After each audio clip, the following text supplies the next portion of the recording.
from inpatient to outpatient, but also transitions within the ambulatory space. We are so happy to have Dr. Thompson join us here, and I hope that it's an insightful presentation for everyone trying to implement practice models here in Virginia. So we'll learn as well from the Michigan experience. I'll turn it over to you, Dr. Thompson. Thank you once again for joining us. We're happy to have you. Thank you, Dr. Salgado. Hi, everyone. I'm going to try to share my screen here. Hopefully, somebody can give me a thumbs up that they can see the presentation. Looks great. Okay, and I'm just going to try to get the chat and everything all in one place too. How about now? Can you still just see the slide? Perfect. Okay.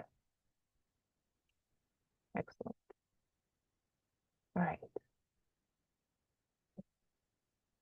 I almost muted myself, and that would not have been helpful at all. So thank you, Dr. Salgado, for the introduction, and thank you all for having me today. I'm going to talk to you today about incorporating pharmacists into value-based care across primary and specialty care areas, highlighting some of the practice models that we have here at the University of Michigan Health System. Forwarding through some of the slides. So for claiming credit, like Sydney said, she will share this information in the chat towards the end of the presentation. Some objectives for today. I'm going to discuss with you how pharmacists can have an impact and play a role in value-based care, discuss the impact of community partnership to help advance population health, and also describe the University of Michigan Health System clinical pharmacy model. So starting with the basics with value-based care and contracting. So we know that value-based care models incentivize healthcare systems and providers to help deliver the highest care possible, focusing on improving patient outcomes, and that this payment is really closely tied to the performance of those providers and health systems and various quality metrics. So that can be anything from patient satisfaction to increased blood pressure control, A1C control, reduction in hospital readmissions. And there's opportunities for providers to actually share in these savings that are achieved through the improved care that leads to overall reduced healthcare costs. And a lot of this stems back to early 2000s when the triple aim came out. And so if you remember back in 2008, the triple aim really focused on improving population health, enhancing the care experience, and reducing costs. Prior to that time, it really was a debate about how you could improve the care without increasing healthcare costs. And so there's been a huge focus since that time on working together to hit all three of those buckets with the triple aim. And in 2014, we were introduced to the quadruple aim when provider burnout and clinician well-being was added. And then most recently, the fifth aim, which focuses on the advancement of health equity. And it's to address this fifth aim, it's really that we're encouraging healthcare leaders and practitioners to identify healthcare disparities, design and implement evidence-based interventions to help reduce them, and then invest in equity measurement. And so when I think about value-based care, I really think about the impact that quality improvement initiatives can have to decrease avoidable things like hospitalizations due to worsening chronic disease. I always talk about, the best way to prevent a hospital readmission is really to prevent that initial hospital admission from the start. And so focusing on those quality metrics and improving that value-based care can have a significant impact on that. And so I'd like to talk about some of the initiatives that we've done here at the University of Michigan Health System, focusing mostly in the primary care space and what we've done with quality metrics and transitions of care there, but also highlighting some of the work that our teams have done in the specialty care area. I'm very fortunate here at Michigan to have a very robust team to work with. So we're part of the pharmacists that practice here in the ambulatory care setting are part of the Care Connect team. And so we work closely with other care team members, not only providers, but also clinic-based nurse care navigators that help focus on high-risk patients, focus on transitions of care. We have the clinic-based pharmacists. We have that are embedded within primary care clinics. We have a centralized model for transitions of care and primary care overflow. We have pharmacists that practice in specialty care areas, and also the central transitions of care model that I'll describe shortly. We have social workers that support the vast majority of our clinics, which have been very helpful in my pharmacy practice specifically. I can talk about how often I use those resources that our social workers provide, which helps us deliver high quality care. Additionally, we have registered dietitians. We have diabetes education, which is a multidisciplinary team that's both providers, nursing team members, registered dietitians that provide care to support patients with type 1 and type 2 diabetes. We have panel managers that are typically medical assistant trained that support patient outreach, help close patient care gaps, and really prioritize their outreach based off of initiatives that we're focusing on or our focus measures from that vary from year to year. And then we also have complex care managers that typically are social work trained that support our highest risk patient populations. Typically, we're thinking about the people who are frequent utilizers of the healthcare system. Many of them have very complex medical histories, mental health needs, social and physical resource needs. And so those are vital care team members as well. And I'd be remiss if I didn't talk about the partnership that we have with our Pharm.D students as well. You'll hear me mention them a couple of times throughout the presentation. But we offer independent study elective hours for early clinical exposure. And I'm fortunate to have several students work with several of our team members in different areas to help support some of the work that we are doing. Students have to provide 40 to 50 hours of work over the course of the semester to earn 1 credit hour for that elective. We pair them closely with a clinical pharmacist team member where they learn about our model and then are able to assist with the various tasks. So for example, in the primary care space, we have some students doing outreach for pre-visit planning, trying to obtain the blood pressures, blood sugars, diet history from patients before the pharmacist call. We have students that help us in our transitions of care space and anticoagulation with chart review that I'll talk about a little bit more. And even in psychiatry, we've done Dr. Jillian Bostwick has done a great job incorporating students into the ambulatory psychiatry clinics and doing new patient outreach to do med histories before the patient has their first provider visit. We actually found that there was a reduction in cancellation and no-shows when the pharmacy student was able to engage with that patient before the visit. So we found that to be really helpful. And we feel that the Pharm.D students really bring a lot to our services, and we feel that they're getting a lot out of it as well. So we've been able to sustain this partnership. And it's been really great across the board. And we have pharmacists embedded in clinics throughout the health system. I feel like we have a very robust presence anywhere from anticoagulation to cystic fibrosis, both pediatric and adults. We have 2 post-ICU clinics, 1 in cardiology and 1 in pulmonary to support that patient population. I've talked about primary care. Another large bucket that we have is in the oncology space, palliative care, transplant, and then transitions of care as well. So for our first assessment question, the pharmacist's role in delivering value-based care includes all of the following except which is it A, improving medication adherence, B, providing patient education, C, diagnosing chronic disease, or D, managing chronic disease.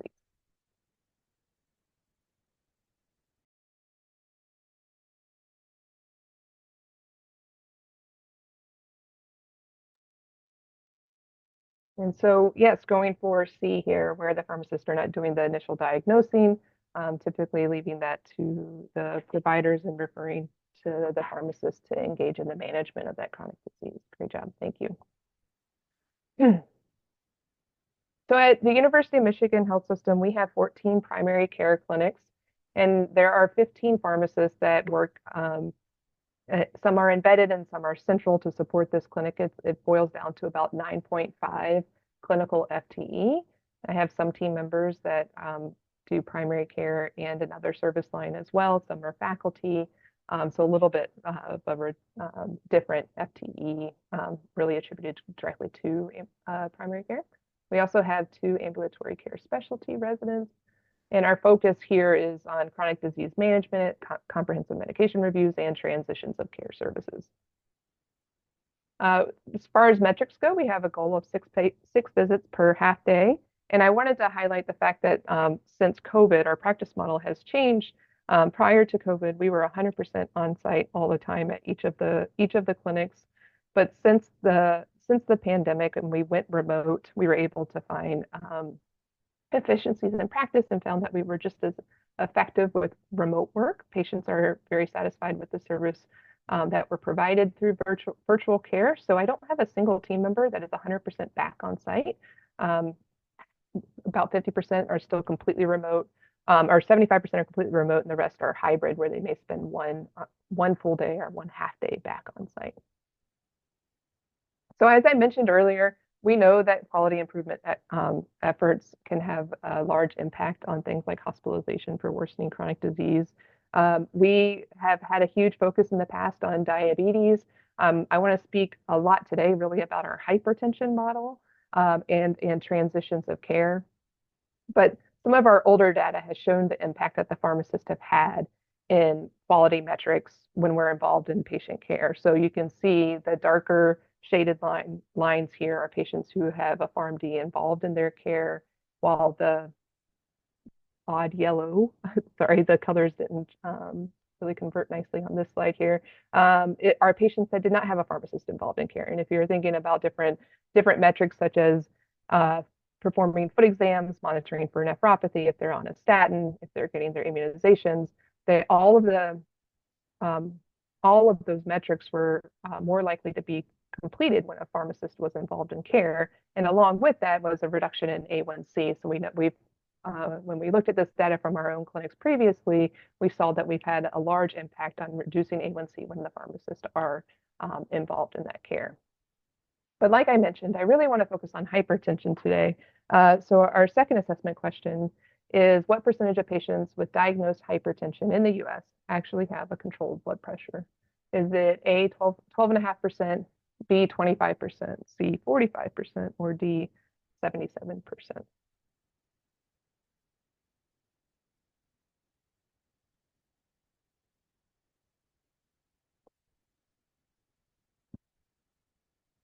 So seeing some A, some C. And the CDC data says that it's actually about 25%. So 1 in 4 have their blood pressure under control, but nearly 1 in 2 adults in the US actually have hypertension, which we know can lead to increased morbidity and mortality, particularly when we think about cardiovascular and kidney diseases. Hypertension is also costly for patients and health systems, and it's estimated that an individual with hypertension in the US is likely to incur about $2,000 more in annual healthcare costs compared to an individual without hypertension. And from the health system side, it's estimated that the US spends over $130 billion a year in the care in patients that have hypertension as a diagnosis. And so we began to explore opportunities to improve our blood pressure control at the University of Michigan Health System. And we really followed the path of that patient journey. And so looking at our hypertension registry at the time, there was about just under 30,000 patients with diagnosed hypertension that were attributed to our care. And what we found at the time was that about 75% of those patients were in control, and about 25% were uncontrolled at what we were calling baseline. So we were pretty much spot on with what the CDC has found as well. And we followed those patients for 3 months to see what sort of follow-up or additional blood pressures they had over the course of those 3 months. And if we look at patients that were in control at baseline, we found that about 13% of them were uncontrolled at follow-up. 36% had no new blood pressure in 3 months, and then about 50% were still in control. And when we looked at patients with baseline uncontrolled blood pressure, what was interesting was that there were about 33 or 34% of patients actually had no new blood pressure, so no follow-up on that elevated blood pressure from baseline at 3 months. And when we were digging into that data a little further, we actually found that 76% of the time when that blood pressure was taken at baseline, it was taken by somebody who was actually responsible for blood pressure control. And so when I say that, I'm referring to the patient was seen at their primary care clinic or their endocrinologist or their cardiologist. And so this seemed like a missed opportunity that we were checking this patient's blood pressure. It was elevated and there was no follow-up scheduled for that particular patient.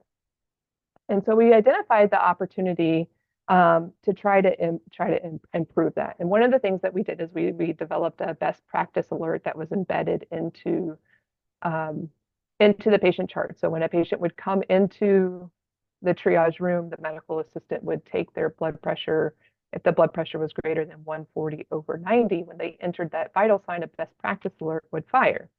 Now, we don't have pharmacists to support all of our clinics across Michigan Medicine, so some of the best practice alerts are really focused on just rechecking the blood pressure only, because we had found that 30% of the time when we rechecked the blood pressure, it was improved. And so clinics where we do not have pharmacy support, we have the recheck only alert. So the MA enters the blood pressure, it's greater than 140/90. They get this alert that says, wait 5 minutes, recheck the blood pressure and enter that value. And like I mentioned, 30% of the time, the blood pressure is improved. For the rest of the patients, if the blood pressure is still elevated, it was an opportunity to provide some education and encourage follow-up with their primary care provider. In other areas where we do have clinical pharmacist support, same workflow. When the medical assistant checks the blood pressure, they enter the vital. If it's greater than 140/90, this best practice alert fires and says, please dismiss this, have the patient wait 5 minutes, recheck the blood pressure. So the MA is instructed to hit the dismiss button here, wait the 5 minutes, recheck, and then enter that new vital. If with recheck, the blood pressure is still elevated, they will get the same BPA, and you can see here that there's in the center, there's a blue button that says Open Smart Set, and it's a follow-up referral to clinical pharmacy for follow-up on the blood pressure. And what's been great about this best practice alert in both sides, both with the pharmacist follow-up and no pharmacist follow-up, is that we're able to run reports on the back end and give real-time feedback to the clinics to help reinforce compliance with following the best practice alert, because we know even just rechecking the blood pressure, we see improvement in control. And so their monthly reports are generated, given to the clinic administrators, and they're able to filter down the data to the MA level and look specifically at potentially missed opportunities or positive reinforcement for the clinics and the MAs that are following this appropriately. And so that's been really helpful as well, because we can give that real-time feedback. But just to show you what it looks like when they load the smart set, you can see there's a pharmacist hypertension management referral.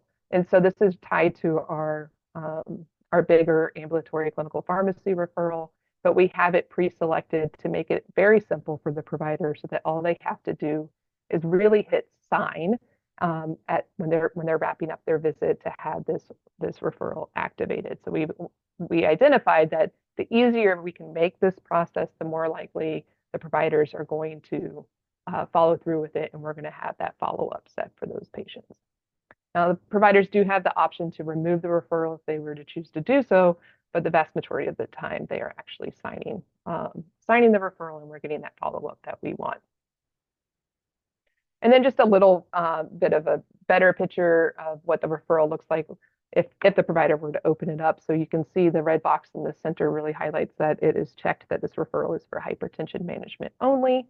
And another thing that is not highlighted on here is the fact that we have several opportunities for follow-up for our patients.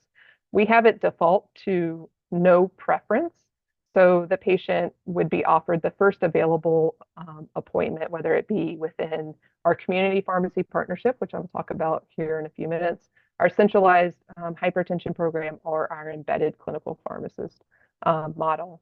So the majority of the time, it's just left to no preference. And so the scheduling team is able to talk to the patient about convenience and then also availability as far as the timeliness for that follow-up as needed. And so I want to talk a little bit about our collaboration with community pharmacy. So one of the strategic goals was really to improve the follow-up for patients with elevated blood pressure. And it seemed like a great opportunity to meet the patient where they are and have that collaboration with a regional regional chains. So we know that 90% of Americans live within 5 miles of a community pharmacy. It's convenient. The pharmacists are easily accessible. They're right there in their hometown. And we know that the community pharmacists have the appropriate training and skills to serve as extenders and provide this service within the community. It also helps with improving communication between physicians and community pharmacists. And so when we started this partnership in 2016, it was with two local Meyer pharmacies and two of our primary care clinics, and it has since expanded over time to 5 of our regional sites that offer private consultation rooms. We have 26 clinic hours a week or 52 appointment slots where we have pharmacists dedicated to support this hypertension work within these community settings. The pharmacists are using either a BP True or an Omron machine, so it's taking multiple readings and giving a very accurate reading for them to provide education and make recommendations to the provider based off of what the blood pressure reading is. The pharmacists are talking to the patients about their blood pressure, about their lifestyle, about their medications. If they have a home blood pressure cuff, they are able to validate it and share that information with them. And then they have access to our electronic medical record, which makes it easy to communicate with the provider. So they are documenting in the chart, just as we are within our embedded model, and routing those notes to the provider to make recommendations and share follow-up with them. And one other thing to point out is that this is offered to patients regardless of whether or not that they are filling the prescription for that patient at that Meyer site. And I know I talked through the referral process, but I think it's important just to reinforce that the scheduling really happens within our system because the referral is live in our system, which I think has been really helpful in making sure that that patient gets an appointment, that they understand that they can't just walk into the pharmacy and ask for their blood pressure to be checked. These are scheduled appointments just like they have within our health system.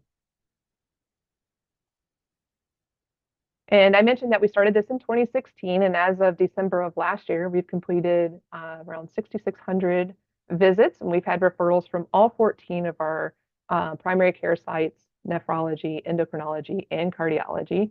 And you can see that year after year, we've had growth in this service, with the exception, obviously, of 2020 when we had to shut this down during the height of the pandemic. But most recently in 2023, we had just over 1,500 visits. And we've surveyed our patients to get input on what they think about this model.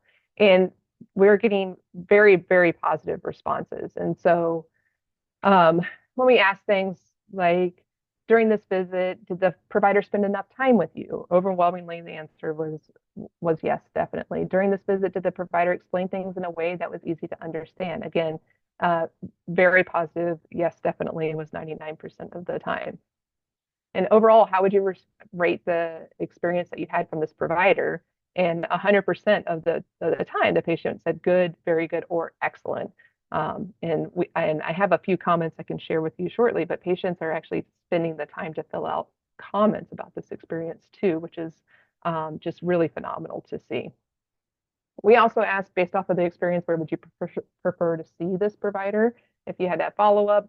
And the majority of the time, the patient wanted to come back to the pharmacy.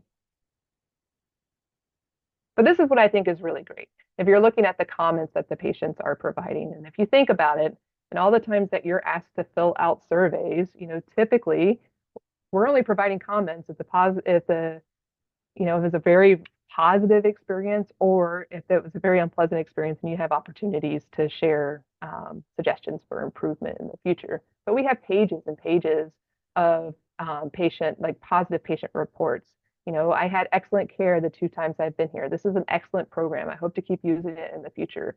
And sharing that feedback with the team and the providers has just made this a really successful program. And I just love seeing how much the patients are enjoying the experience. Which leads us into our third assessment question. So which of the following is not a benefit of the health system and community partnership? Is it A, improved communication between providers and community pharmacists? B, increased access to care for patients in the community? C, ability to improve patient outcomes? Or D, increased wait time for prescription pickup?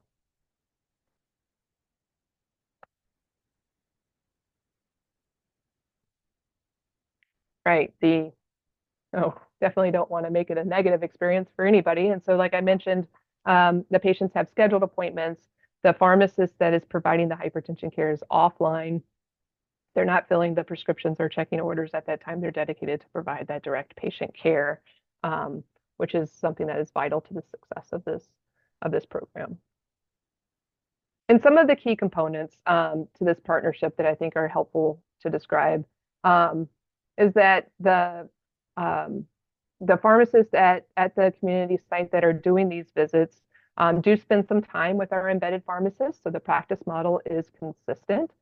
We also have ongoing training and support by the clinical pharmacists. We're available for guidance if they have a challenging patient and they have questions.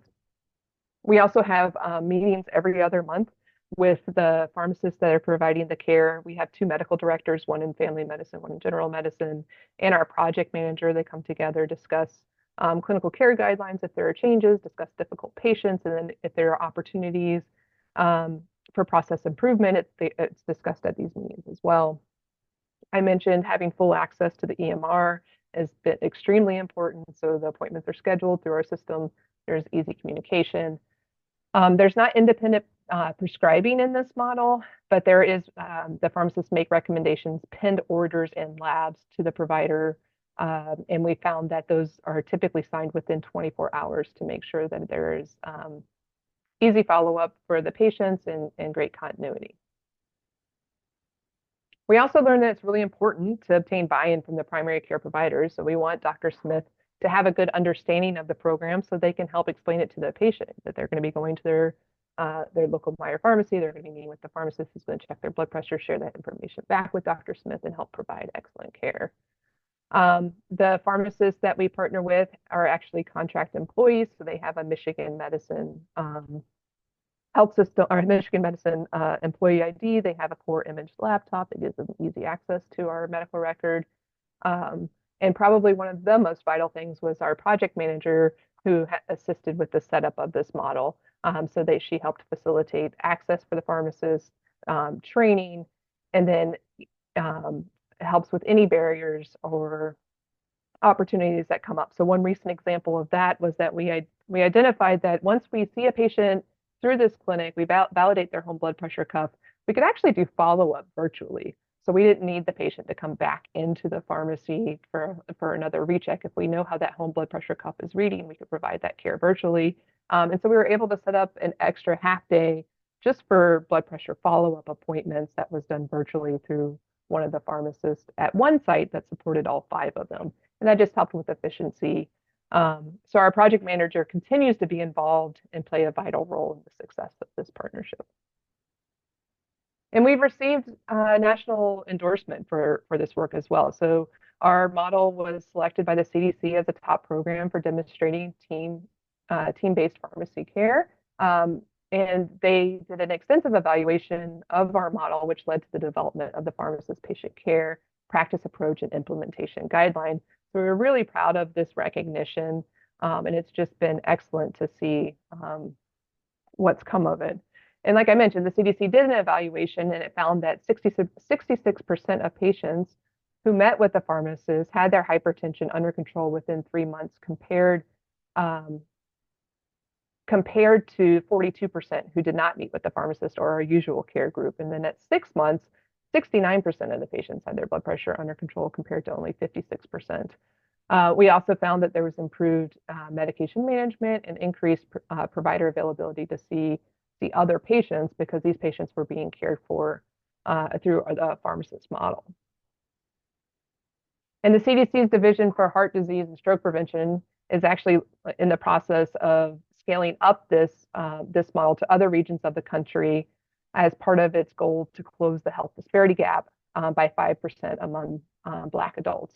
The CDC has chosen the Southeast specifically as primarily serves African American population at higher risk for hypertension and uncontrolled blood pressure. And I don't know if you had seen this or not, but the University of Florida Health actually announced that they are going to launch a program that was released just last month. So I'm excited to see that this program is expanding and targeting a population that we know needs the assistance in improving blood pressure control.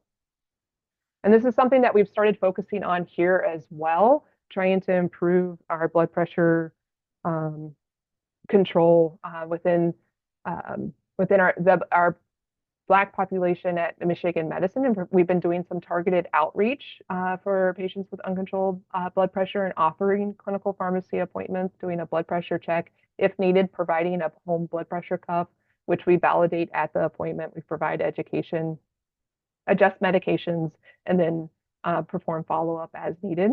We haven't been doing this very long, so about 6 months now, and we've been able to complete 75 patient visits, and we're already seeing an improvement in blood pressure at follow-up. So at baseline, the average blood pressure is 146/81, and it's down to 136/75 at the time of follow-up.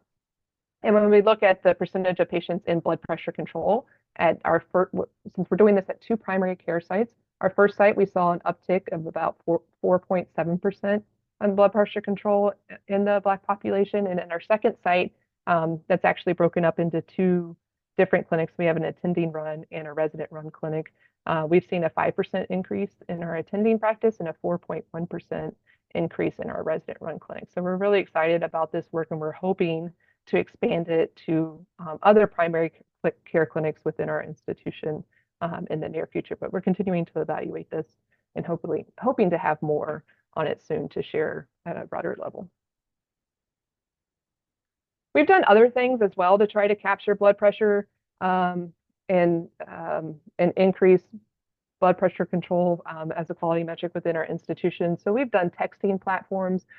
We started first actually with an IVR system where we were doing phone calls to patients, asking about their blood pressure, where they would manually enter their systolic and their diastolic.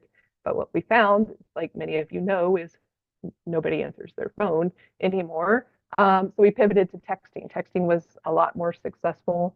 And so here's a snapshot of some of the service that we did. So this was a homegrown model that we called the Mobile U program.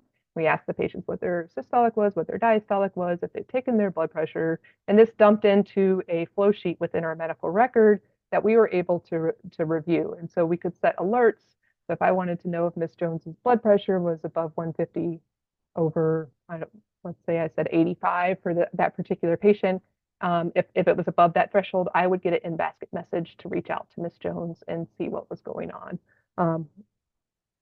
We also, when HEDIS began to accept home blood pressures for quality metrics, we also embedded home blood pressure flow sheets into a lot of our encounter types, so that we could easily capture that blood pressure and get credit for those home readings if appropriate. So we can get this through our telephone encounters, patient outreach encounters, portal messaging, just to try to increase those capture rates for home blood pressure reading.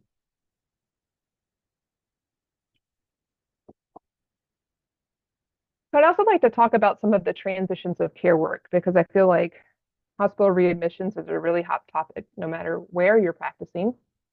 And in primary care, we have a model here where we involve a nurse care navigator, a clinical pharmacist, and the provider follow-up. And so you can see here, we typically have the nurse care navigator call within 2 business days post-discharge. We try to target the clinical pharmacist call 3 to 5 days post-discharge. If in the ideal world, the patient would have follow-up with their primary care provider within 5 to 7 days. But if that's not feasible, we're working really hard to make sure they're captured within at least 14 days. From the clinical pharmacist side, we have a total of 1.5 FTE dedicated to our centralized transitions of care model. We are focusing on patients who have established primary care within our system that are discharged from a family medicine or a general medicine or a medical observation unit, and targeting our higher risk population. So patients with a LACE score of 10 or above, if they've had a diagnosis of sepsis, because we identified that the readmission rates with that group in particular were extremely high. And then our ACO group. So we are part of an ACO here We have the Physician Organization of Michigan, or the POM, ACO. This is actually our health system and 5 other institutions that form this accountable care organization. So if the patient falls into that bucket, we're doing that outreach as well. And this is an example where we leverage those interns for support. So the interns are going into the patient chart in advance of the pharmacist phone call. They are breaking up the medication list based off of disease state. They're screening for drug-drug interactions, looking for renal or hepatic dosing needs, and queuing that up for the pharmacist prior to the visit. And I'm sorry, I should have highlighted here. And so you can, the picture that I have here, on the bottom left, you can see the pie chart. So we're capturing about 67% of the patients post-discharge. And when we look at the readmission rate, we see that it's lower in patients who have received the pharmacist call, but we can't say that that's 100% all due just to the pharmacist, because the patients that we're able to capture, we also know are more likely to engage with the nurse care navigator, more likely to make that provider follow-up appointment. But we still feel that this is impactful work. We've been able to identify lots of interventions that are sent to the provider in advance of their appointment to help make their visit more efficient. And we recently did a pilot within a specialty care area focusing on our ACO population. And so the example here is within our medicine coronary unit. So prior to our pilot, the patient would, when they were discharged, they would receive a telephone call from an LPN somewhere between days 1 and 3 as a follow-up, and then they would have their cardiology appointment typically between 1 to 2 weeks. And what we did was we inserted a complex care manager. So if you remember from earlier in the presentation, that tends to be a social work trained individual to help identify any gaps that the patient may have and help coordinate care in between that nursing phone call and the cardiology follow-up. And then we also inserted a clinical pharmacist call, specifically looking at days 5 to 7, trying to space these calls out a little bit. And what we found was within our ACO population, we actually had just over a 1.5% reduction from 2022 to 2023 when we implemented this intervention. And since we were successful in this intervention, we were able to justify hiring an additional pharmacist and complex care manager to support other specialty discharges. So we're in the process right now. Actually, my next meeting is to talk about how we're going to implement this across other specialty areas. We're hoping to have this up and running in August. So more to come on this in this space, but we are very excited about this work as well. Another thing within primary care that I want to highlight is our medication optimization program. This is another area that leverages pharmacy intern help. We are using this for gap closure, so specifically with our statin gap list and our medication adherence. We have a partnership with our benefits office where we're doing targeted CMRs and switch programs. And so I have a couple examples of some successes here with this work that I want to highlight as well. From a statin use in patients with diabetes standpoint, so when we started this program, we had some internal benchmarks set, and we found that there were opportunities for improvement across the board within our medical group in closing gaps for patients within this metric. And we identified there was actually a few things. There was a gap in documenting any sort of allergy to statins that would have removed patients from the denominator. And there was also an opportunity to just flag the providers to say, hey, Ms. Jones actually would qualify and be a good candidate for a statin based off of XYZ. You should have this discussion with her at your next appointment.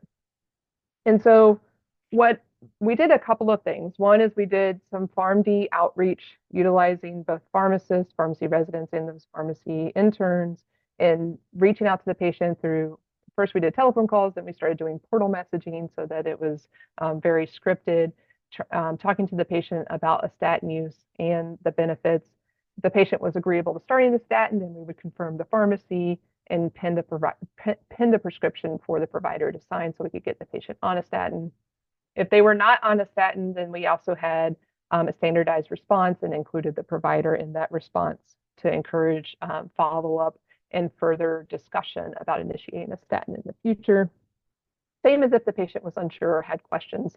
We had some frequently asked questions that we shared with the pharmacists, the residents, and the interns to help provide additional patient education and we would pull in the PCP as well if needed based off of the patient response. We also developed a best practice alert. So if a patient was identified as being part of this metric and not on a statin, we try to make it as easy as possible for the provider to document why they're not. So adding an allergy to make sure we could remove them from the denominator, or adding a modifier if the patient was not a candidate based off of shared decision making, or if the patient just declined therapy, so that we could easily track what was really happening in real time.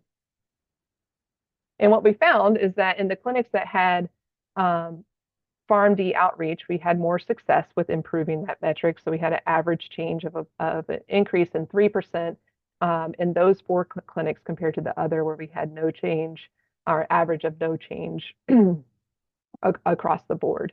Now, we weren't successful, obviously, in all of our outreach. We still had a lot of patients. I think it was about 41% of patients that we did outreach to declined therapy. Some of it was because the patient had been on it before, just didn't like it, or they wanted to discuss it further with their provider, were some of the common reasons. But since the success of this program, we've actually expanded this now, and we continue to do this across all of our general medicine and family medicine service lines through our central work. We're also starting to do more medication adherence gap closure. And so our first example of this was done last year based off of some Blue Cross Blue Shield data that was provided to us. And we had some targeted effort for 6 weeks, about 4 hours a week of a pharmacist time, and trying to close these gaps. And what we found is through patient outreach, education, we were able to close 55% of the gaps. And so we were excited about that response rate in a quick amount of time. So we're continuing to do that as well, centrally. I mentioned we also do targeted CMRs. So we have a partnership with our benefits office. And one of our former residents and current team members did a study on some of the CMR work that we have done in the past. And what we found is that the pharmacists, when we were able to connect with the retirees, so we're specifically targeting retirees on 5 or more meds, we were able to have about 337 interventions. So it's like 2.8 interventions per patient. I'm sorry I'm going so fast right now. I just realized how close we are to time. And the bulk of the interventions that we made were actually deleting medications to help optimize the medication list and making sure it was accurate. But there was also addition of medications, increasing, decreasing the dose, and then optimizing therapy. And so some examples of that would be like taking a tier 3 Crestor and converting it to tier 1 atorvastatin, or removing agents that were no longer necessary. So there were examples of aspirin therapy or Zetia therapy when it was inappropriate, changing PPIs to H2RAs is another example. And we found that the patients really enjoyed this service. So on a scale of 1 to 5, with 5 being the most positive, the patients found it was helpful, they were satisfied with it, and they were likely to recommend it to their friends or their peers. And we also found that from the cost analysis standpoint, the average cost savings for medication deletions versus additions was $1.46 versus $1 based off of the recommendations from the pharmacist. And so we continue to do this work, and we actually we have a contract with our benefits office, so we get our team is paid directly from the benefits office for each of the CMRs that we complete. We also have active switch programs that we've done in the past. This example is with DPP4s when alogliptin became available. We actually did a study comparing an active switch program where there was some pharmacist outreach to a passive switch program where the benefits office did lettering to the patient. And so for the active switch program, these were patients who had a DPP4 prescribed within our institution, and the passive switch program were patients who had the DPP4 prescribed outside of our institution. And what we found was that we were able, over the course of a year, after scrubbing the data, we found that 153 patients met our inclusion criteria. So the raw data, we actually found that there were 7 patients that were actually no longer on a DPP4, some were no longer in our health systems, and some were prescribed linagliptin, so we were concerned about renal dosing, so we left them out as well. We had 86 patients agree to switch, but we only had 67 that actually had confirmed switched. based off of claims data. And when we compared that to the passive switch program, we found that we had a 33% success rate versus an N of 1 with our passive switch program, or 0.4%. So in all, over the course of the year, this program actually cost about $10,000 when you think about program design and the pharmacist's time to convert these patients. But the savings, both for the patient and for the health system, were rather substantial. Specifically on the health system side, it was a net savings of about 17 cents per member per month. And when we did the math, annualizing that, it was about $270,000. And so we continued to do some work on the DPP4 products, but then we're also continually exploring other opportunities as well. And then very quickly, I would like to highlight one specific area, our anticoagulation team, because they're doing some great work in the DOAC space. So we have a centralized anticoagulation team here at Michigan that supports just about all of our practices across the institution. And this is supported by nursing and pharmacists. We have just over 5 FTE of pharmacist time to support this space, and the pharmacists focus on complex warfarin management. Typically, our LVAD patients would be a great example of that, perioperative management and bridging, and then all of our DOAC work. So that includes referrals for New Start education and our new DOAC dashboard that I want to highlight here. And so our DOAC dashboard is a real-time report that runs daily within our electronic medical record. And the output from this dashboard include things like the patient MRN, their age, sex, their current DOAC, agent, the dose, what the expected dose should be based off of indication, any potential drug-drug interactions, and the prescriber for that DOAC. The indication that the dashboard pools is actually identified based off of the patient's problem list, visit diagnoses, or visit diagnosis that is associated with the DOAC prescription. And then based off of this indication, the dashboard then uses packaged instructions for prescribing to determine the expected DOAC dose. Key elements that will help us inform the expected dose include things like renal function, or a combination of things like age, weight, and renal function, for example, for apixaban, and potential drug-drug interactions. And so this chart here is really kind of a breakdown of different categories that we could see within the dashboard and who we have responsible for those. So the pharmacists are ultimately responsible for the full dashboard, and we've pulled in our nursing colleagues to assist us with some of them, and then the pharmacy students as well. So this is another example where we have the pharmacy interns working with our team members to help close gaps. And so a quick breakdown at baseline, we found that we had just under 11,000 patients on DOACs within our institution, and the alert fired on just over 5,000 of them. So that's the picture on the left. And so you can see that about 13% of the alerts that were fired were actually critical alerts. And that could have been significant drug-drug interactions, the patient was on multiple anticoagulants, or potential for inappropriate dosing. There was also 66% that were possible critical alerts, and those were triggered by patients that might have missing data that was needed to help identify what the dose should be, or maybe they had a possible mechanical valve and that data was missing from the chart, so it was challenging for the dashboard to say whether or not it was truly critical. And then on the right-hand side of the slide, you can see the breakdown of the patients, and these are the ones that the pharmacists were actually able to intervene on over the course of the study period. So the majority of the critical alerts that were identified were actually attributed to inappropriate dosing. So the bottom pie chart, about 50% you can see there is the inappropriate dosing.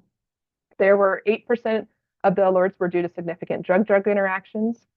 And so the pharmacist was able to make interventions. And so on this next slide, I have the pictures that depict the interventions that were made and also whether or not that intervention was accepted. And so when we looked at when the pharmacist made a recommendation to the provider to do an intervention because of one of the alerts, we found that we had a success rate of 88%, which is pretty impressive compared to other other data in this space. And so we're continuing to do this work on the DOAC dashboard and helping prevent, adverse outcomes by catching things like drug-drug interactions or changes in renal function early, and having a pharmacist intervention made at the time that flags has been wildly successful, and we continue to do this work. And we're also continuing to work with our nursing team and our interns to try to take on some more of the work as well, because it is updated real time. It's consistently every day there are more and more patients added to this dashboard.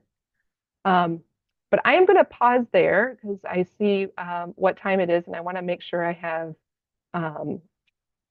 time for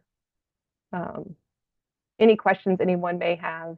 And I'm sorry that last bit was going a little fast. I just wanted to make sure I could speak to everything.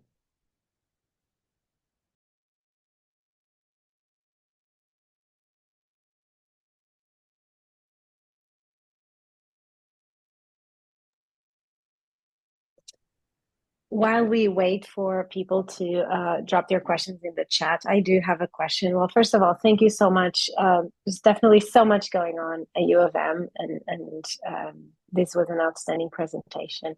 I'm curious to learn about, and I think it probably dates back to many, many years ago, but how you arranged the access to the EMRs for the community pharmacists, and how was that? I mean, it helps a lot that they're sort of employees of U of M and sort of, getting like all of that onboarding. But talk to us about how do we go about establishing that? Because I think it's one of the biggest limitations with community pharmacy, and it's like a really big step that you all were able to accomplish there.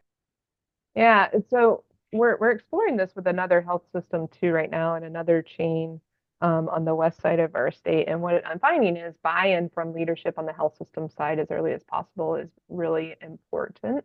And then including legal in those discussions as well. We are a very risk-averse institution, and so it took a lot of time to be able to get that access for our community pharmacists. And one of the things we had to do to make this possible is we do routine audits to ensure that the only patients charts that those pharmacists are accessing or are the patients that are referred to them for care. So I feel like that is the limitation in and of itself. So for example, when we started prescribing Paxlovid, it would have been really nice if those pharmacists could go in the chart just to double check their renal function and drug-drug interactions. But we're limited in who they can access, and that was part of our, I guess, for lack of a better term, negotiation with legal, to make sure we were minimizing any risk of patient information being leaked in any way, shape, or form. Thank you. And Starlin, I see, how did you reimburse the community-based pharmacists? So we actually pay for their time in current state. So we have a partnership with Meyer where we are paying for that amount of time that they're helping support the work that's being done for our patients. We do bill provider delivered care management codes within our institution. So the pharmacists are billing those for any patient visits that we're seeing within Michigan Medicine. And we were able to work to extend that billing for these community pharmacists as well. So now we're getting some of that money back because they're billing the same codes, and those funds are flowing to our clinics because of the way those bills are dropped in on the back end. The chain are considered employees, yes, and so that was part of it. They are contracted employees within our institution, which helped with getting access to the medical record. And so that was actually something that made this a success. So I agree, Starlin. You mentioned chains a couple of times. Are you working with any independent pharmacies or networks of independents?